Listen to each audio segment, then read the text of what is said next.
O Brasil possui uma população carcerária de aproximadamente 760 mil pessoas, sendo que 30% delas são enquadradas no crime do tráfico de drogas.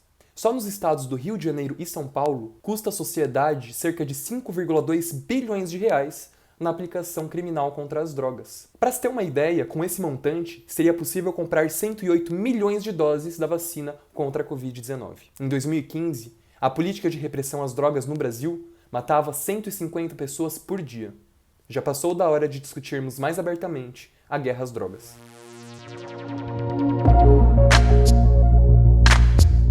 Minha posição aqui não é defender ou estimular o uso de qualquer tipo de substância. Minha posição aqui é bem clara: demonstrar para vocês o quanto que as políticas de repressão e guerra às drogas no Brasil têm se demonstrado extremamente ineficazes ante o seu objetivo principal, o combate às drogas, uma vez que o uso delas, as lícitas e as ilícitas, crescem a cada dia. Mas André, se essas políticas são tão ineficazes, por que elas se perpetuam? Bem, não sou eu quem estou dizendo, são os especialistas.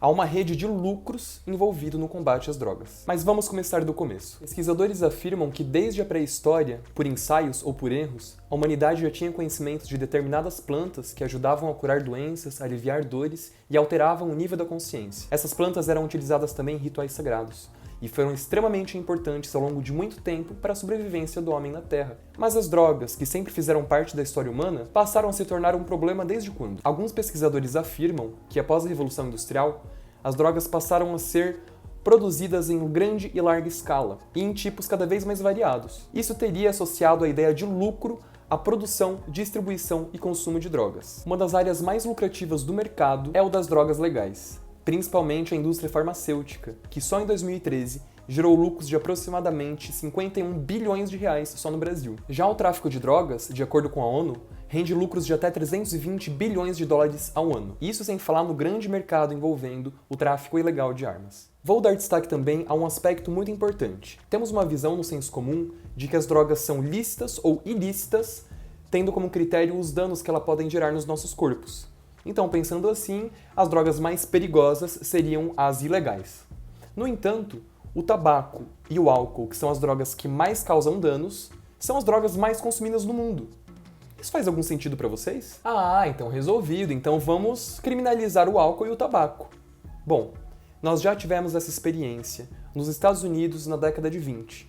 Lá, naquela época, eles estabeleceram a lei seca que proibia o álcool. E só que os efeitos dessa lei foram desastrosos, porque aumentou o número de violência, aumentou o número do crime organizado e aumentou o tráfico do álcool. Em 1970, os Estados Unidos lançaram aberta e politicamente a guerra às drogas. This is one area where we cannot have budget cuts because we must wage what I have called total war against public enemy number one in the United States, the problem of dangerous drugs. O intuito era destruir a produção de drogas, principalmente da maconha e da cocaína nos países da América Latina. A ideia era que, destruindo a cadeia produtiva das drogas, seria possível chegar também ao fim do seu uso. Essa estratégia influenciou a maior parte do mundo. Os países passaram a adotar regras cada vez mais radicais e mais repreensivas em relação às drogas, e agora o usuário sofria também com severas penas. E qual que poderia ser o resultado final disso tudo?